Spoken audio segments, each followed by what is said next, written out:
Voilà, ce soir c'est la Iloula de Rabbeinu Ovadia Yosef Alav Shalom. Alors on va, à travers un de ses commentaires, parler de lui. On va pas faire sur le sujet habituel. Pardon. On va pas faire sur le sujet habituel. Il y a dans les Rishonim, notamment le Rambam, les Midrashim, également, c'est écrit qu'il y a deux façons de connaître Akadosh Baruch Hu. Dans l'essence, dans l'absolu, on ne peut pas tout connaître d'Akadosh Baruch Hu. Akadosh Baruch Hu, il n'est pas, dans l'expression que c'est ramené dans les Sfarim, il n'est pas nitpas. Akadosh Baruch Hu, on ne peut pas le choper. Akadosh Baruch Hu, il nous dépasse. Mais on a quand même une mitzvah de Emouna, notamment d'après le Rambam. C'est le premier fondement des Yud Gimel Karim, de savoir, chez Sham, Matsui, Echad, il a créé le monde, etc. Les Da'et Hashem, la Yediat Hashem, il faut connaître, il faut apprendre à connaître Akadosh Baruch Hu. Donc encore une fois, pas à l'infini et dans l'absolu, mais ce qu'on peut connaître d'Akadosh Baruch Hu. Comment on apprend à connaître Akadosh Baruch Hu? Il y a deux façons. C'est écrit dans le Rambam, par exemple, il dit que chez Idbonen, le Rambam il dit lorsque l'homme il contemple les œuvres d'Akadosh Baruch Hu, alors miyad ou oev, parce que la connaissance d'Akadosh Baruch Hu, elle doit nous conduire à la Havat Hashem. Quand on voit les œuvres, quand on voit le monde, quand on voit ce qui se passe dans le monde, ça ne doit pas nous éloigner d'Akadosh Baruch Hu. À travers la création, à travers la providence, la Hashgacha, même si ça nous échappe, même si on a des questions, même si on a... à travers, c'est incroyable, à travers ce qui se passe dans le monde, que chez Itbonen, c'est pas lorsqu'on voit, c'est lorsqu'on est mitbonen. Il faut être mitbonen, la itbonenut, contempler, penser, comprendre ce qui est accessible, encore une fois, à l'homme. À travers ça, on apprend à connaître Akadosh Baruch Hu. La deuxième voie qui nous conduit à la connaissance d'Hachem, c'est écrit dans le Midrash, sur le passouk, on dit Va'avta et Hashem Elokecha bechol levavecha uchol nafshecha uchol meodecha. Donc tu aimeras Hachem, on traduit vulgairement de tout ton cœur, de toute ton âme et de tous tes moyens. Et le Midrash il dit les Ketzad, comment on est Ohev Hachem. Juste après c'est écrit Ve'ayu advarim ha'ele Hashem tzadecha yom al levavecha. Par la Torah, par le Limud Torah, celui qui étudie pas la Torah, il ne peut pas connaître Hachem. Donc il y a deux voies, et il y a une raison pourquoi il y a ces deux voies, on ne va pas rentrer sur ce point-là ce soir, mais ça veut dire pour connaître, en vérité c'est comme ça même Ben Adam Lachavero, je ne peux pas connaître une personne si je n'apprends pas à la connaître. Comment j'apprends à la connaître? Soit à travers ses œuvres, soit à travers ce qu'elle est. Les œuvres d'Akadosh Baruch Hu, c'est le monde, c'est la bria, c'est la création du monde, et c'est la Hanaga d'Hachem dans le monde, quand Akadosh Baruch Hu, il guide le monde, quand Akadosh Baruch Hu, il gère le monde. Et c'est à travers le Limud Torah. Le Limud Torah, c'est Ratzon Hachem, c'est la volonté d'Hachem. À travers l'étude de la Torah, on apprend à connaître Hachem. Si c'est comme ça pour Akadosh Baruch Hu, Kaviachol, comme ça pour tous les hommes, mais ce soir on va parler des tzadikim, notamment de Rabbeinu Ovadia Yosef, Alav Shalom. Mais c'est connaître Hachem ou juste avoir une perception? Oui, c'est pas connaître. De toute façon, la connaissance, quelle qu'elle soit, elle est infinie. Toute connaissance est infinie. Je ne sais pas comment les femmes, elles font, par exemple, pour se répéter 1001 fois les recettes des chalotes, des gâteaux, des couscous, des boulettes. Elles sont formidables. Vous répétez bien les halachot. J'ai pas entendu. Les hommes, ils répètent bien les halachot que les hommes? Oui. Et c'est les mêmes.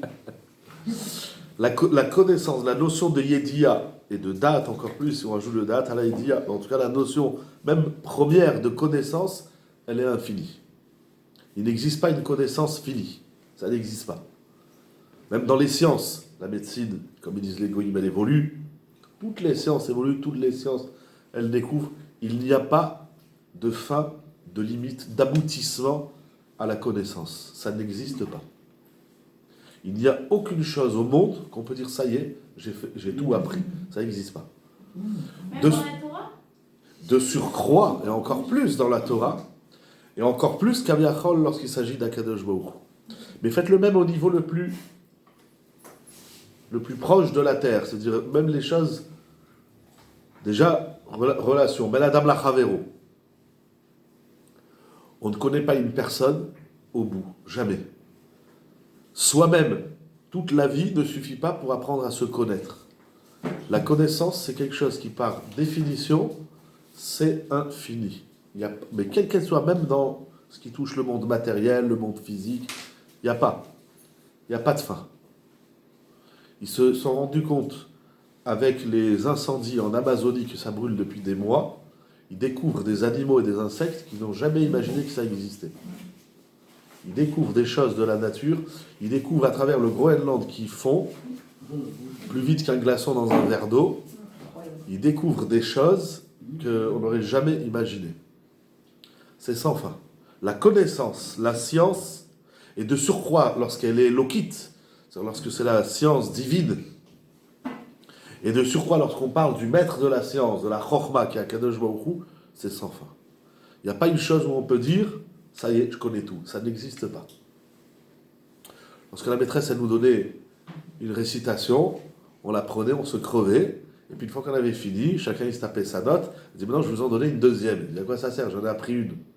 Le corbeau et le renard, la fourmi et sa sœur, voilà, et la cigale, et sa cousine. Non.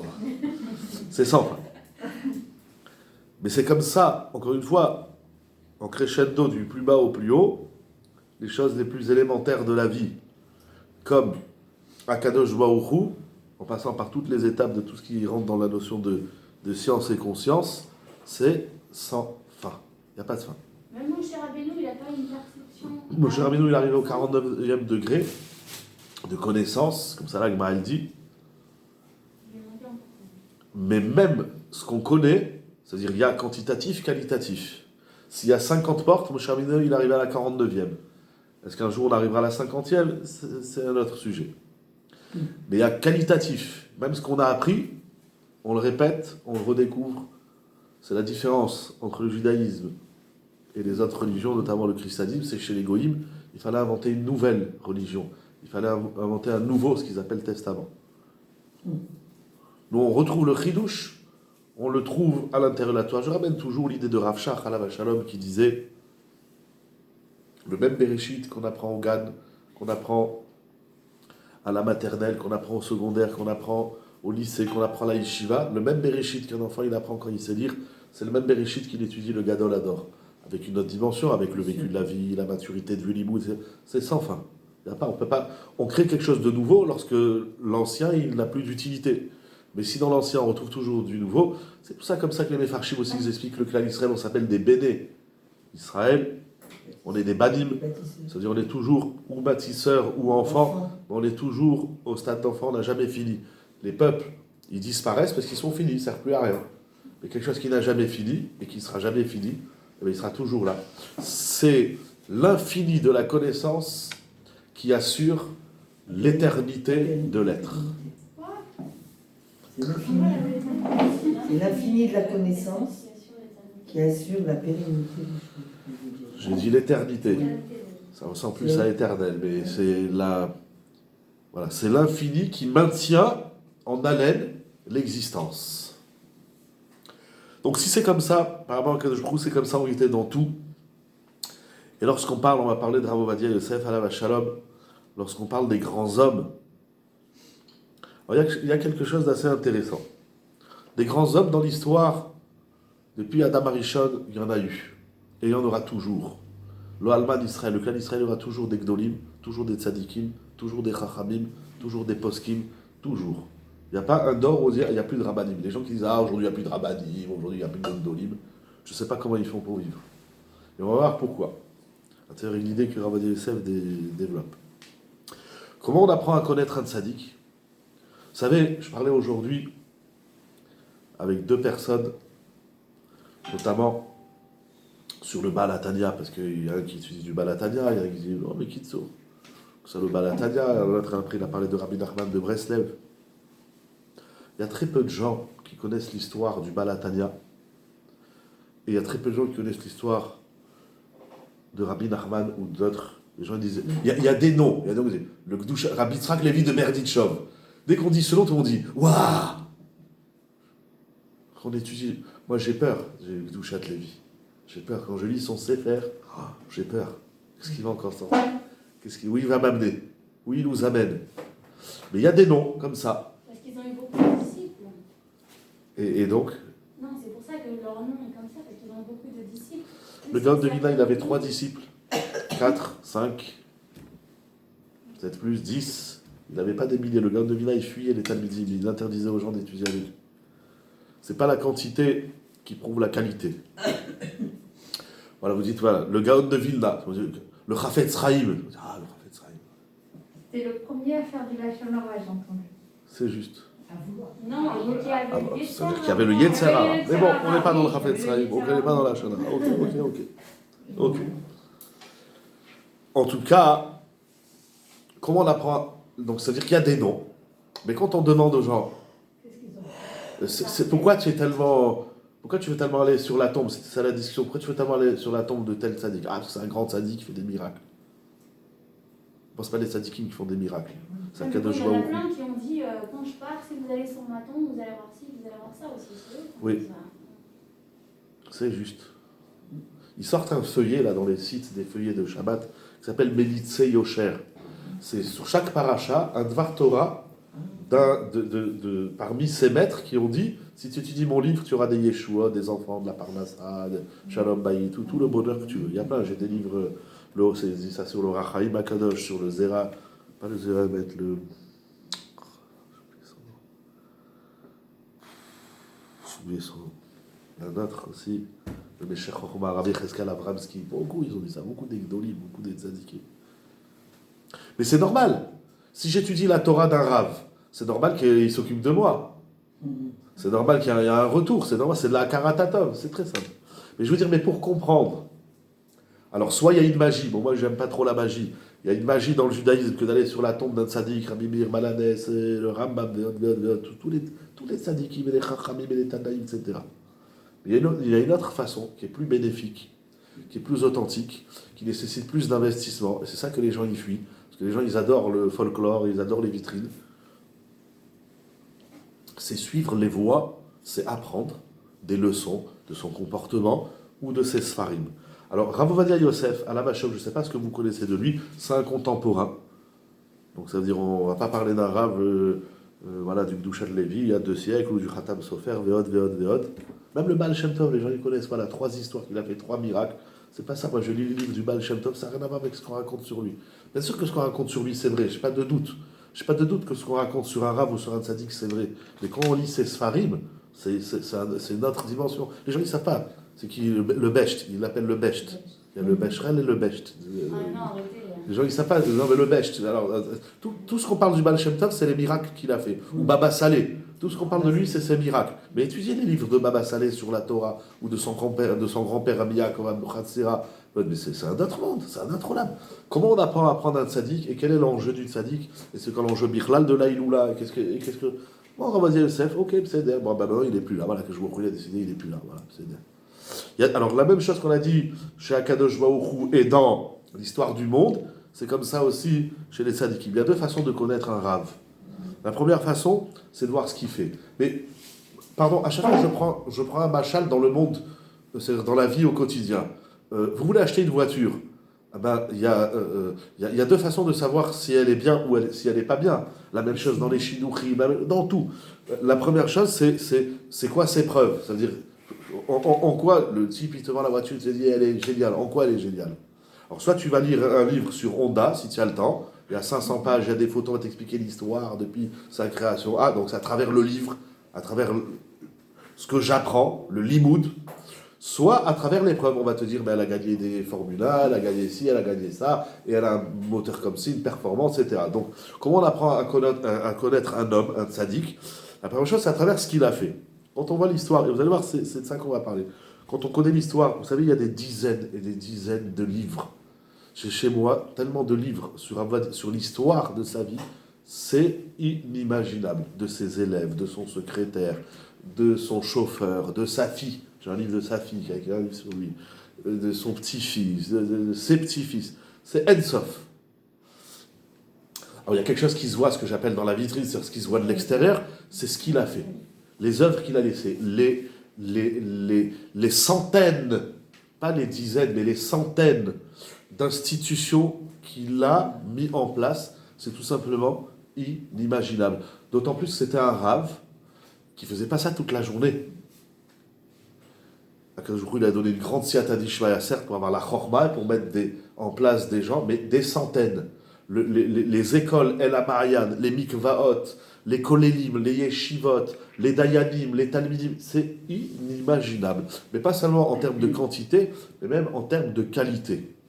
Donc là, c'est-à-dire là où il allait, il y a une école juive ici? Non, on va vous faire une école. Il y a un mikvé? Non, on va vous en faire 2. Comme ça, celle qui se trouve il est trop chaud, on va lui faire un trop froid. Et si elle veut du carrelage bleu, l'autre elle aura du vert. Chacun il aura la couleur qu'il veut. Et il y a un kollel? Non, on va vous faire un kollel. Il y a une yeshiva? Non, on va vous faire une yeshiva. C'est là où il allait, en Eretz Israël, et même dans le monde. Il a voyagé dans le monde entier. Combien de fois il est venu en France, aux États-Unis, au Canada, au Brésil, en Espagne, je ne sais pas, de partout il a été. Et des dizaines, et des dizaines, et des dizaines de... Dès qu'il pouvait être Mechazek, je ne vais pas énumérer, même en termes de quantitatif, les œuvres innombrables, les institutions innombrables qu'il a créées, c'est tout simplement hallucinant. D'où ça lui est venu, ça? Son amour de la Torah. Il y a plein de Gdolim. Alors, encore une fois, il y a... Après, dans la Torah, vous savez, chez les Gdolim, il y a Avram et Yitzhak. Il y a Avram, c'est ceux qui sortent vers l'extérieur, qui voyagent dans le monde entier. C'est écrit qu'Avram, il avait des myriades d'élèves. Je ne sais pas où ils sont passés, mais il avait Revavot. Le Rambam, il écrit Alafim ve Revavot. Il avait des dizaines de milliers. Le Rambam, il écrit comme ça sur Avram Avinu. Donc il y a les tzadikim qui s'appellent Avram Avinu. Et il y a les tzadikim qui s'appellent Yitzhak. Yitzhak, combien il avait de Talmidim? Je crois 0. Hein? Même pas. Il y a le Talmid de Rivka et de Shem. Bon, il a aussi étudié la Rambam, il a étudié aussi chez Yitzhak. Disons, il y a Yaakov. Et les deux sont valables, c'est-à-dire les deux. C'est-à-dire, il ne faut pas se sentir mal et il ne faut pas en faire un problème existentiel si on ne fait pas du Zikouya Rabim à grande échelle. Peut-être que mon Zikouya Rav Eliashiv ou d'autres Gdolim, ils ont dit, moi quand j'ai étudié la Torah, c'est le plus grand Zikouya Rabim que je peux faire. Donc il ne faut pas se sentir mal si l'autre il fait des choses que je ne fais pas. Et que de toute façon l'autre il ne fera pas aussi des choses que moi je fais. Chacun il est là pour ce qu'il doit faire, vis-à-vis de lui, vis-à-vis du clan d'Israël, vis-à-vis de son entourage, etc. Jésus, c'est hallucinant. Mais ce qui est d'autant plus hallucinant chez Rav Youssef, c'est que c'était un grand matmid. C'est un homme qui étudiait, je ne sais pas, 25 heures par jour. Et lorsqu'il faisait un chiour, c'est lorsqu'à 8 heures du soir, il finissait son seder et il allait, il voyageait à Nazareth, à Tel Aviv, à Haïfa, à Eilat, etc., à faire des shiurim. Quand il rentrait chez lui, il complétait les heures perdues, entre guillemets. C'est pas bon, il rentrait chez lui, il était 1h du matin. Comment il faisait pour pas être fatigué et cet amour Il étudiait. Alors d'où ça vient? D'où ça vient? D'où ça vient? Alors j'ai trouvé dans un sphère de Rav Youssef, je vais vous dire d'où ça vient. La deuxième façon dont on apprend à connaître un gadol, c'est à travers ses ouvrages. Il y a des gdolim qui n'ont pas écrit beaucoup, mais aujourd'hui on a dans la génération papier, édition, etc. Rav Ovadia Youssef, il a écrit plus de 70 farim de halacha qui sont des références incontournables de la halacha. Il y a Bia Omer, Ichaveda, Tanichot Olam, Tarata Maïd. Mais Henri Salon, il a écrit 70 farim. Il n'y a pas aujourd'hui une soubia en matière de halacha, parce qu'il a touché toutes les questions modernes, de la technologie, de toutes les questions modernes qui, en 90 ans de vie, il les a touchées. Mais il étudiait Yomam Balayla, il écrivait Yomam Balayla et il faisait des choses Yomam Balayla. Comment on fait? Non, c'est pas un malach. Et il aimait pas. Il disait non, arrêtez de dire que je suis un malach. Arrêtez de dire que je suis un gaon. Arrêtez de dire que j'ai une tête parce qu'on disait qu'il voyait un truc, il n'oubliait jamais. Il y a des livres. Nous, il faut qu'on lise. On dit, il voyait la page, il savait ce qui était écrit dessus. Il y a mémoire photogénique. Il disait arrêtez de croire. Alors il y a l'amour, il y a la passion, il y a ça, c'est vrai, mais il y a quelque chose de très important. On va essayer de dire tout de suite. Et jusqu'où ça va? Il a discipliné sa vie. Il a traité, pardon? Il a discipliné sa vie. C'est vrai, un seder. C'est pas suffisant, mais un seder Hatsoub. Il rentrait dans le placard pour étudier la Torah quand il voyageait avec sa femme, avec la rabbinite, elle n'a jamais pas dérangé. Alors le balabait qui le recevait, il disait est-ce qu'il y a une petite lumière dans la chambre pour pas déranger. Il disait allez au salon, il dit non, je ne veux déranger personne. Il est arrivé un jour chez un bonhomme où il avait un range-linge, je ne sais pas comment on appelle ça. Voilà, un range-linge, un dressing, c'est de l'anglais, hein. Vous ne savez pas parler le français là. Et alors, il dit, alors, il y en a, c'est pas un dressing, c'est une chambre. Il dit là-bas, il y a une lumière, il allumait la lumière, et il rentrait dans le placard pour étudier la Torah toute la nuit. C'est merveilleux. Mais rien que d'avoir les idées. Nous, on dit, pas de lumière, alors on va essayer de se rappeler qu'on a étudié un peu la paracha. Voilà, mets-moi une lumière dans un placard, j'ai dans un placard. Il a traité 1000, je ne sais pas si vous imaginez, 1000 cas de hagounot. Des hagounot, c'est des femmes dont les maris, on ne sait pas ce qu'ils sont devenus, notamment, ça a commencé avec les Chayalim, après la guerre de 6 jours et la guerre de Kippour, etc. On ne savait pas où ils étaient les soldats. 1000, c'est énorme. Traiter 1000 dossiers de Hagounot, c'est tout simplement, c'est plus qu'un malach. Mais vous savez pourquoi? Parce que quand il y avait la guerre, les Anglais, les Turcs là-bas, quand ils se tapaient dessus, alors il y avait les bombardements, il y avait ci, il y avait ça. Alors il allait au Beth Midrash, il étudiait. Mais il y a la guerre, son père un jour il a failli le tuer. Il a engueulé, il dit on a eu peur que c'est mort. C'est que juste à ce moment-là, son rave il est arrivé, et il a dit non c'est bon, laisse ton fils étudier la Torah. Il dit il pleuvait au Beth Midrash. Ici quand il y a un peu la douche, elle coule, on dit maï. Mais il pleuvait, imaginez ça il y a 80 ans en arrière. C'était pas comme aujourd'hui du joli béton et du marbre. Mais il est sur le Beth Midrash. Il dit quand il pleuvait, alors que ça pleuvait dans le Beth Midrash. C'est la bracha, elle rentre dans le Beth Midrash. Il pleuvait. Il mettait un matelas sur sa tête. Il n'y avait pas des parapluies, ça n'existait pas. Maintenant, vous appuyez, clac, il s'ouvre, clac, il s'ouvre un peu plus grand, clac, il se referme à moitié, clac, on se le prend dans la tête. Ça n'existait pas les parapluies. Il y a une case d'avoir parapluie. Et donc, il se mettait un matelas sur la tête et il allumait une petite bougie et il étudiait Masechet Yebamot. Masechet Yebamot, c'est le traité qui parle des Hagounot. Il dit, voilà, quand on est mitmaser à la Torah, lorsqu'on se dévoue pleinement, il y a des pérotes. Mais ça vient d'où tout ça? Ça vient d'où? Alors on va essayer de voir. Il y a une Mishnah dans Pirkei Avot, le secret il est là. Il y a une Mishnah dans Pirkei Avot qui dit la chose suivante. Au 6e chapitre. Al tevakesh gdula leatzmecha. Ne cherche pas les honneurs, on va dire comme ça. La gdoula. Ne cherche pas à être toujours le plus grand. Il dit, est-ce qu'on me voit? Il était extrêmement modeste, Ravad Yosef. Les gens, ils ne le connaissent pas, les gens, ils le connaissent mal. Il avait une anava qui sortait du lot. Ve'al tachmod kavod. Et il ne faut pas désirer le kavod. Bon, je ne sais pas, moi, je ne suis pas sensible à ça, c'est extrêmement difficile, tout le monde, il aime le kavod. C'est pas refuse le kavod, c'est même pas désirer le kavod. Yoter milimudach assez. Fais plus que ce que tu as appris. Vous savez, cette Mishnah, elle est extraordinaire. Les gens refusent d'apprendre, parce que si je vais apprendre, je vais devoir faire. Or, dans la Torah, il ne faut pas faire ce qu'on a appris. Ça, c'est d'évidence. Il ne faut pas s'arrêter d'apprendre, parce que plus tu apprends, plus tu fais. Mais il faut faire plus que ce qu'on apprend. Comment c'est possible? Ça veut dire quoi? Elle continue la Mishnah. Ve'al tit'ave le shulchanam shel melachim. Il ne faut pas désirer la table, la richesse des rois. On voit une Ferrari, on dit ouais, il a de la chance. On voit une belle villa, on dit ouais. Non, il ne faut pas de ta'avot. Cette Mishnah, elle est extrême. Pas de ta'avot. Ce que Akshbourou t'a donné, tu dis merci, tu souris, tu ne regardes même pas chez le voisin, il a ça. Ouais, tu as de la chance, c'est bon. J'aimerais le même. Ni de Hamda, ni de Ta'ava. Pourquoi? C'est dur. C'est humain, comme il dit le Even Ezra dans Yitro. La Torah, elle dit tu ne convoiteras pas. Le Even Ezra, il dit mais la convoitise, c'est spontané, c'est humain, c'est inné.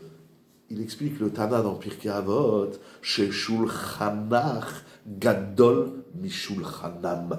Parce qu'en vérité, toi, t'es plus grand que lui. Toi, ta table, elle est supérieure. Ça veut dire la chemda, la ta'ava, le désir, la convoitise, c'est lorsqu'on pense que l'autre, il a plus. Et puisqu'il a plus, je le désire. Mais si je comprends que moi, je suis plus grand que lui, et que j'ai plus que lui, donc j'ai pas à désirer... C'est un argument pour les pauvres, ça. Non, pas... Je le dis dans la richesse. Pourquoi lui, Mais... je serais supérieur à lui parce qu'il est plus riche que moi? Pourquoi?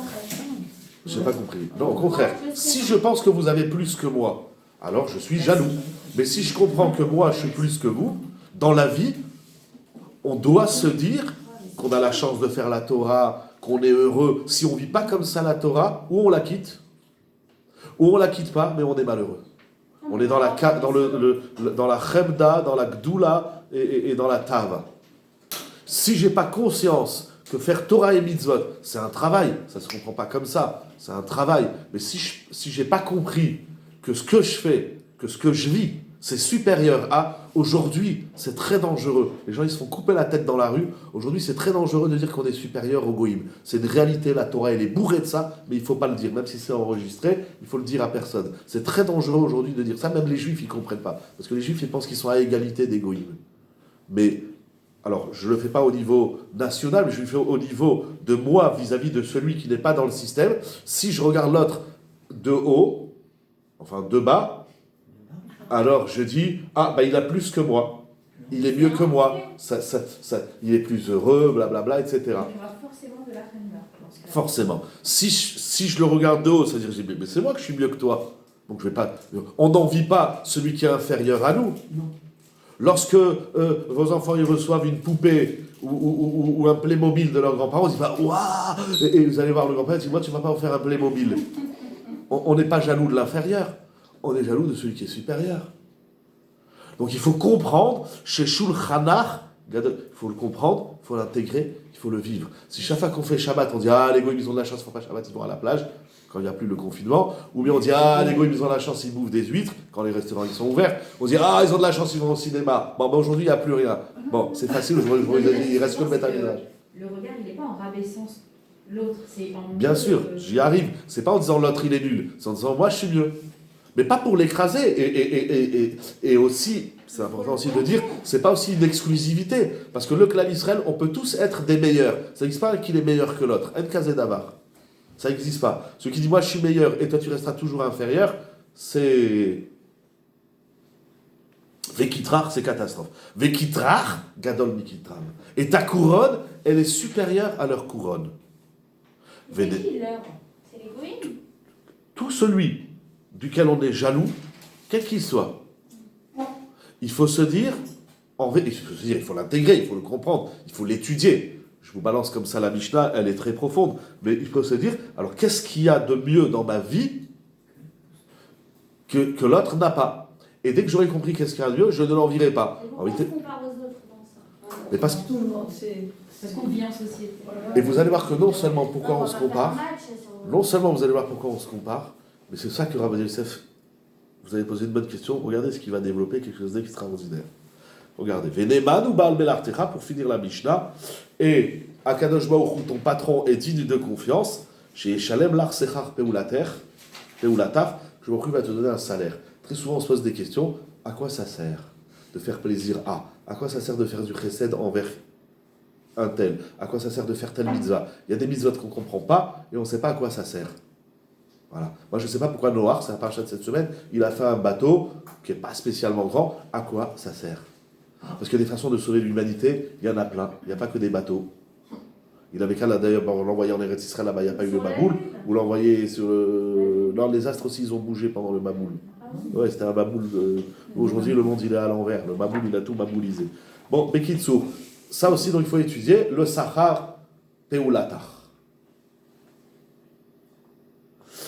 Sur ça, il écrit Rav Yosef, dans son Pirouge sur Pirkei Avot. Si vous l'avez en français, ils l'ont traduit la palme. Non, la palme des pères, quelque chose comme ça. Moi, j'ai oublié un gros livre, il est très bien traduit, il est pas mal fait. En tout cas, il écrit comme ça. Katav Maral Chida. Il ramène au nom du Chida. Rabbeinu Chaim Yosef David Azoulay. Bechazde Avot, ce qu'on dit sur Pirkei Avot. Beshem Chachme Amoussar, au nom des maîtres de l'éthique, des sages de l'éthique. Shekol Adam, tout homme. Binyanim Agashmiim, dans les choses matérielles de ce monde. Par exemple, Ma'achal, la nourriture. Mishte, la boisson. Ou les repas, les festivités. Ou Begadim, ou les habits. Vous savez, le Gaon de Vilna, il écrit une lettre à sa femme, il dit, il ne faut pas que tes filles, il ne faut pas que tu les envoies à la choule. Il écrit une lettre à sa femme, pas parce qu'il lui parlait pas Chas Vechalila, mais parce qu'il a voyagé, il voulait arriver à l'Eretz Israël. Il lui a envoyé un texto, il a écrit une lettre. Il dirait Tagra. Il dit, il ne faut pas que tu envoies les filles à la choule. Pourquoi? Parce que les filles, elles sont là, ah, c'est beau ce que tu as dit, ça éveille la jalousie. Aujourd'hui, c'est une mise à l'veille qu'elles soient jalouses et qu'elles aillent à la choule. C'est pour rester à la maison et lire Mickey ou Adeledama ou Harry Potter, etc. C'est Khamal Azman. Donc, il dit, dans les éléments matériels de la vie, Elo leistakel, il ne faut même pas regarder. Alanashim agdolim imenu beosher bechavod. Il ne faut même pas regarder. Tout le problème, c'est pourquoi tu as vu la richesse de l'autre. Pourquoi tu as vu que l'autre, il reçoit du kavod. Ne regarde pas. Des fois, ça crée une motivation. Dans la matière, il ne faut pas de motivation. Faut pas d'ambition? Dans la matière, quelle ambition? D'être riche? Pourquoi pas? Oui, c'est après. Si avec, je fais des mitzvot. Ça n'existe pas. J'y crois pas un instant. Dans Chazal, c'est bourré que tous les riches qui se sont cassés la figure. Ils sont où les riches? À part M. Rahamim Cohen, Alav Shalom, pardon. Ou d'autres, bien sûr, je ne dis pas bon, pour parler de lui, parce que. Oui. Il y a plein de mitzvot. On dit si on fait ça, il y aura la richesse. On fait ça, il y aura la richesse, comme si c'était une carotte pour l'homme. Ouais, et combien ils sont devenus riches avec les mitzvot? Et combien il y avait des chachamim riches? Le Steipeler, il a écrit 20, 30, 40, 50 livres. C'est écrit que celui qui est sandak, il est ochelé à Shirut. Alors le Steipeler, le père de Rab Chaim Kanievski, Ibadel Chaim Toiv Aouchim, alors il était sandak 3 fois par jour. Alors un jour, quelqu'un, il vivait dans une caravane. Il dit, elle est où ta richesse? Il dit, regarde tous les sarim que j'ai écrits, ça c'est pas de la richesse. Quelle richesse? Les gens, ils ont de l'argent, ils deviennent dingues. D'abord, ils ne le partagent pas. Première erreur. Ça dépend qui, hein. Moi, j'ai un élève, je vous assure, j'ai un élève, il m'a dit, je vous jure que le jour où je gagne beaucoup d'argent, je vous en donnerai beaucoup. Je lui dis, ça ne m'intéresse pas. C'est pas celui-là qui m'intéresse. J'ai dit, on fait le contraire. Donne-moi beaucoup d'argent avant que tu le gagnes, et bisroutse, tu vas en gagner. C'est écrit dans Chazal. Chazal, il dit, n'attends pas d'être riche pour donner de l'argent. Et vous dites qu'il ne faut pas être riche, alors vous donnez ça comme conseil? J'ai pas entendu. Vous êtes trop loin, j'ai pas entendu. Vous dites qu'il ne faut pas courir après les richesses et vous donnez ça comme conseil de vous donner beaucoup d'argent? Bien sûr, c'est écrit dans la Gemara. Mais celui qui s'est donné avant d'être riche, la richesse, elle ne le fait pas tomber. Mais celui qui attend d'être riche pour donner, d'abord, il ne donne pas. Encore une fois, c'est des Baruch Hashem, il y a des gens qui donnent, il y a des gens... Oui. Non, bah non. Oui. Oui. Parce que lui, il a prouvé l'objectif avant le moyen. C'est-à-dire, si la richesse, c'est un objectif, c'est dramatique. Si la richesse, c'est un moyen, c'est magnifique. D'ailleurs, Rav Ovadia Yosef, tous les mosdot qu'il a ouverts, comment il a financé son premier kollel? Tout le monde connaît l'histoire. Comment il a financé son premier kollel? Comment il a payé son premier livre, Yabia Omer? Vous ne connaissez pas? Sa femme, c'est le kollel. Mais son premier livre. Un jour, il a dit à sa femme, il faut que j'ouvre un kollel. Il était comme ça. Il était soucieux. Il dit, qu'est-ce qu'il y a? Qu'est-ce qu'il a le rave? Elle appelait le rave. Jamais elle lui disait, tu blâmes, et comme ci, comme ça. Il disait le rave. Maïch la rave. Hein? Oui. Alors, et il a dit, je vais ouvrir un kollel. Il dit, va ouvrir un kollel. Il dit, j'ai pas d'argent. 2 heures après, elle est revenue, elle lui a amené une somme importante. Il dit, d'où tu as ça? Il dit, parce que tous les mois, je mets une petite... elle avait un petit compte pour la retraite. Elle dit, j'ai fermé mon compte retraite, voilà. Et il a pris l'argent, mais quelle gadoute. Ma femme, j'ai gardé ton fric. La gadoute de la rabbinite, Margalit Aléa Shalom, et la gadoute, il a pris l'argent, comme ça, il a ouvert son premier kollel. Et comment il a financé l'édition de son premier livre? Comment il a fait? Quand il était enfant, son père, ouais, c'est pas toutes les semaines, il lui donnait une lira, dans le temps c'était les lirotes. Il vous donnait 1 euro. Mais pourquoi il lui donnait cet argent? Non, c'était pour payer le bus pour aller au Cheder. Il allait à pied. Il allait à pied. Et dans sa tête, à cet âge-là, il avait déjà l'ambition. Et un jour, sa mère, et d'où ça lui est venu, on va voir. Et un jour, sa mère, elle rangeait les chaussettes et le linge, elle a tiré le tiroir, bam, tout l'argent, il est tombé. Elle dit, qu'est-ce que c'est? Elle dit, mais toutes les semaines, tu me donnes de l'argent pour payer le bus. Au lieu de payer le bus, vous vous rendez compte? Bon, mais dans la rue, ils ne regardaient pas les publicités nulles et mensongères qu'il y a. Et Kfira, il y en a une, bon, Ali, Ariko, Shalom, dit Kfira. La meilleure façon d'éduquer un enfant, c'est de lui faire ses caprices. Vous l'avez pas vu, C'est celle-là terrible. Alors, j'ai pas lu la petite. Il y en a, il m'a dit, t'as pas lu en dessous, je vais pas lire en dessous, j'ai tourné la tête. Bref, La meilleure façon d'éduquer un enfant, c'est de lui faire ses caprices. vous l'avez pas vu cette publicité? Moi, entre Aïcha ici, il y en avait deux. C'est pour avoir la pub. C'est vrai? Et c'est pour quelle pub? Je sais pas, mais d'écrire ça en gros et d'écrire en bas Renault, c'est pas très intelligent. Bon, bref, il étudiait, il répétait tout par cœur. Bref, alors il dit, voilà, au lieu de prendre le bus, j'ai gardé l'argent, et avec ça, il a financé la première édition de son livre. C'est pas tant la richesse que le kavod, parce que le kavod, c'est encore pire que la richesse. Tout le monde en veut, et ça rend encore plus pauvre que la richesse. En tout cas, il dit, dans les éléments matériels de cette vie, il ne faut pas regarder qu'est-ce que l'autre il a. Maïr Patli, que tu as un costume boss, ou Yves Saint-Laurent, ça change quoi? Ça éveille que du désir, ça dérange. Qu'est-ce qu'il faut faire? C'est très difficile, je vous le balance comme ça. Tout le monde sait très bien la convoitise, la jalousie. On a parlé le Shabbat dernier au Shiur. C'est très compliqué de ne pas être jaloux. Pourtant, c'est une mitzvah de la Torah. C'est quoi la bonne jalousie? Et là, istakel bema shelemata mimenu. Dans la vie matérielle, il faut regarder en bas. Il faut regarder en dessous. Il faut regarder en dessous. Il faut regarder, tiens, je suis plus riche que l'autre, j'ai plus de kavod que l'autre. Comme l'histoire de Rabbi Akiva racontée dans Masechet Nedarim. Vous connaissez l'histoire de Rabbi Akiva, qui a dit à sa femme qu'ils n'avaient même pas un lit. Aujourd'hui, on cherche le lit le plus mousseux, le plus... Combien il a là-bas, il en a des couches, et combien il en a des... on ne sait même pas s'il y a du châtelaine, ça c'est notre chéla. Si c'est de la mousse, si c'est des ressorts, si c'est du bois... Ouh, Ribono Shalom, lui, il n'avait rien, il avait de la paille. La paille. Ils ont donné leur paille. Et un jour, il est venu un homme, la Gemara dit que c'est Eliyahu Hanavi, un jour, il est venu un homme, d'après certains commentateurs, c'est Eliyahu Hanavi, il a dit, il a tapé chez Rabbi Akiva, et il a dit, regarde, ma femme est en train d'accoucher, et j'ai même pas de paille pour... Alors il a dit, on est plus riche que le voisin il n'a même pas la paille. Il dort par terre. Alors il faut travailler la midalla istapkut, se suffire de ce qu'on a. Les gens, pourquoi aujourd'hui l'homme, il vit toujours, il lui manque quelque chose? C'est notre génération. C'est elle là d'avoir ça. Ça n'a pas de fin. Ça n'a pas de fin. Les gens, ils veulent un four. Les gens, ils veulent un four Bassari, un four Halavi, un micro-ondes Bassari, un micro-ondes Halavi. 4 fours. Et un parvé, bien sûr. Ça fait 8. C'est pour respecter les halachot, tout le monde. Oh, faut pas Et avant, on chercher. n'est pas une cuisine. Et puis, et un pour voyager, et quand tu voyages aussi, il en faut 5. Elle a d'avoir ça. C'est C'est notre sans fin. génération. Mais et alors, c'est notre génération. On n'est pas obligé de bouffer tout ce que la génération nous donne à bouffer. Et donc, l'homme, il est saméach. Ça, c'est saméach tamid. Alors, on est heureux. Si on vit toujours en regardant ce que l'autre il a que je n'ai pas, on est malheureux. On n'est jamais heureux. Jamais. À un moment donné, il faut. Comment il disait Rabbi Nachman de Breslev? J'ai déjà parlé, parce que je vous parlais du Birkat Amazon, il y a une phrase là-bas qui est. Mais alors, je ne sais même pas comment on fait les choses. Mais comment il disait? Il faisait Birkat Amazon, il disait Kadosh Baruch Hu, merci pour la chaise, merci pour la table, merci pour la fourchette, merci pour le verre, merci pour le couteau, merci pour la cuillère, merci pour la serviette. Et merci le sel, et merci. Et après, merci pour. Mais tu te rends compte, si tu manges, il n'y a pas de chaise. Maintenant, il y a une loi en France, les chaises sont interdites. Parce que ça véhicule le coronavirus. Ça va pas tarder. Voilà, plus de chaises. Mais on mange comment? Manger debout, c'est horrible. C'est pas bon la digestion, c'est pas bon le régime, on mange pas debout. À l'école. Bon, on enlève les chaises, les tables. Mais manger sans table, c'est horrible. Vous avez déjà tous mangé en pique-nique, allez, on rentre à la maison, on remange. Ça s'appelle pas manger. Bon, maintenant il y a tout, la chaise, la table, il n'y a pas de fourchette. Bon, les Chinois, ils ont inventé une espèce de baguette. Si vous arrivez, c'est pire, ça va de partout, sauf là. Sauf dans la bouche. Et voilà, maintenant il y a une bouteille de coca, mais il n'y a pas de verre. Plus de verre, c'est interdit en France les verres. Et les verres et le plastique. Comment on boit? En wifi. Comment on boit? Moi, ça me dérange pas, ça. Il faut, par moment, à notre échelle, sur notre génération, par moment, il faut tout mettre sur la table. En général, on fait ça avant Pessah.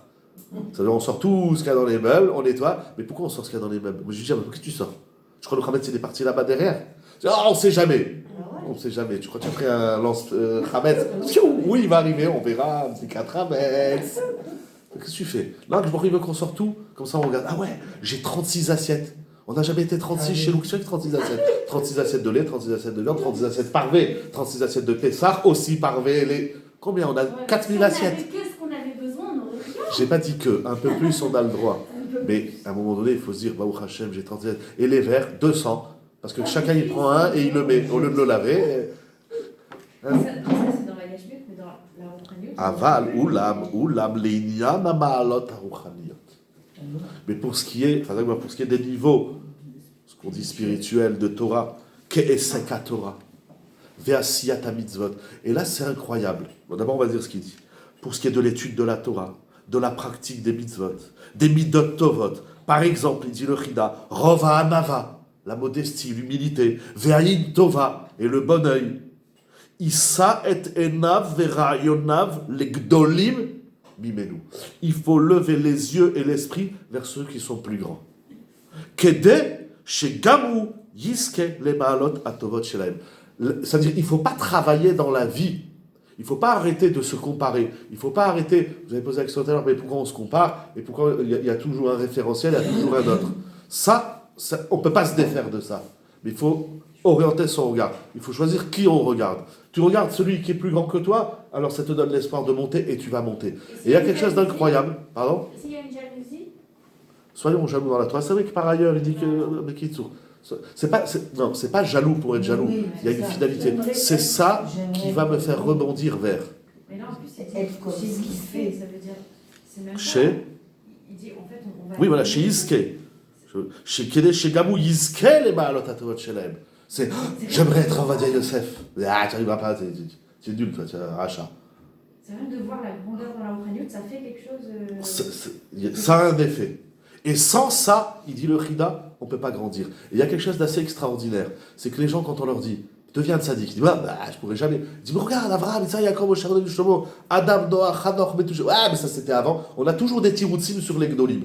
Et quand on voit un gadol, alors ou c'est un malach ou c'est un martien. Évidemment, on ne sait même pas d'où il est venu. C'est une erreur. Il devait être dans un autre d'or.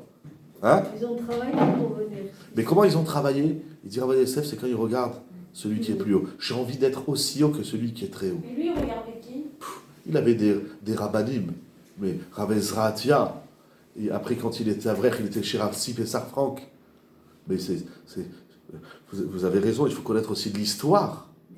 Des Gdolim qui l'ont entouré, des Gdolim qui l'a côtoyé. Ceux qu'il n'a pas connu ou qu'il a vu une fois dans sa vie, comme le Chazonish, il l'a vu qu'une seule fois.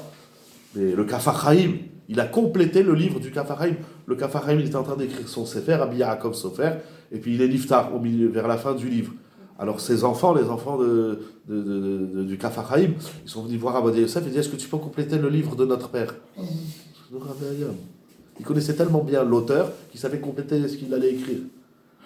Mais il y avait des gdolim autour. Mais c'est qui on côtoie. Mais pourquoi aujourd'hui on sait être jaloux pour ce qui est de la matière, du matériel, mais dès qu'on dit à quelqu'un, mais pourquoi t'es pas tzaddik comme l'autre? Ah, mais qu'est-ce que tu veux, l'autre il a de la chance, il est né dans une famille comme ça. Mais tous les tzaddikim, ils viennent pas des mêmes familles. Même les Rechaim, Gomourim, ils disent, Chanor, il vient de Caïn. Caïn, c'est. Je sais même pas comment le définir, cet homme. On l'étudie.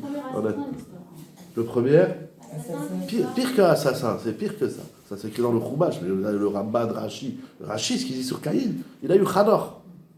Chanor, il va devenir un malach. D'après Yonatan Menouziel, si je ne me trompe pas, c'est lui Matatron.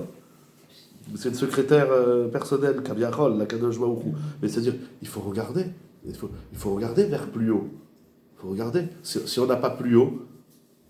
Alors, mais pourquoi alors on dit. Non, mais alors, on a toujours des tiroutsim. Non, mais Adam, c'est normal, c'était avant la faute. Ah ben il a fauté. Oui, bon, après la faute, ça reste Adam Arishon. Et Noach. Noach? C'est extraordinaire, Noach. Ah, mais Noir, c'est spécial. Il y en a à midi, il m'a dit non, mais c'est gratuit, je crois qu'il a fait un cadeau. Mais après, moi, il ne me fait pas des cadeaux. Comme Noir, c'est des cadeaux, Hachem, il en fait. Et Avram, non, Avram, c'est spécial, le chesed. Comment on enseigne aux enfants, aux GAN, comment on enseigne plus tard dans les classes, comment on enseigne Avram. Alors on dit, Avram, il a tué 3 bêtes et pour donner une langue à chacun. Alors ça, on connaît. Rabotai, imaginez, vous recevez des invités. J'allais dire, votre épouse, elle vous y va à la boucherie, tu vas acheter de la viande, et puis tu vas avec 3 langues, 80 € la langue. Je dis, ça fait, tu as mis tout l'argent du mois dans la langue. Non, mais j'ai des invités. Mais quoi, mais je vais pas. Ben ça va, on achète une langue, la moitié on la garde pour nous, quand ils vont se coucher, là, et l'autre moitié on leur donne 2 tranches chacun, ça suffit. Ça va, ils ont. Non, une langue chacun. Vous avez déjà mangé de la langue, déjà mangé une entière. Je sais pas s'ils ont fini. D'après Rachid, ils n'ont rien mangé. Mais... Hein? Vous avez déjà été manger chez un riche? Moi, j'ai été manger chez un riche, il m'a donné des fruits. Des pommes, des bananes et des oranges. Riche, hein. Ils sont pas... Pour la casse-croûte, oui. Peut-être, mais il m'a donné des fruits. Ah oui, là, Va acheter des choses super cachères, tu me donnes des fruits. Je ne vais pas dire son nom, parce que je le dis en lachonara. Un riche milliardaire m'a donné des fruits. Les kitsour. Ah, c'est que comme ça qu'on grandit, c'est que comme ça qu'on avance. Mais si mal la navar, ah mais dès qu'on dit aux gens, voilà, alors pourquoi on lit les livres des tzadikim? Pourquoi on lit les livres des rabbanim et des rabbaniyot? Pourquoi? Et pourquoi les gens, je reviens à ce que je disais au début, pourquoi les gens, voilà, même, la seule chose qu'on raconte des Gdolim, c'est les miracles, les nissim, ou les ségoulottes. Mais raconte ça à Vodat Hashem, raconte ce travail, Satmada dans le limoud, les midot, comment il parlait aux uns aux autres, comment mais je pourrais passer la nuit, je vous dis, j'ai 10 livres qui racontent tellement des histoires sur lui, c'est sur lui comme sur beaucoup de rabbanim, j'ai lu beaucoup de biographies, mais comment ils ont fait tout ça? Comment? Ah ben eux c'est spécial. Ah oui, c'est spécial. Vous allez Mais pas c'est dire spécial. que demain on peut être Rabbi Yosef. Non, vous devez être vous, mais pour que vous soyez vous, c'est ça, Shulchanach Gadol mi Shulchanam, Mikitrach Gadol Mikitram. Au lieu de regarder l'autre et de dire, ah, tu as vu? Oh, quoi? Voyons dans la Rouchaniout, dans la Torah, mais comment il a fait? Vous savez, le nombre de Mosdot qu'il a ouvert, il n'avait pas un rond. Moi, j'ai raconté les livres, etc., il n'avait pas un rond. Après, il a ramassé, après un qui disait, oui, à lui, tu lui donnes $50,000. Le type, il sortait, pourquoi tu as écrit 50 000? Écris 500 000. Allez, 500 000. Bon, ça, c'est à la fin de sa vie.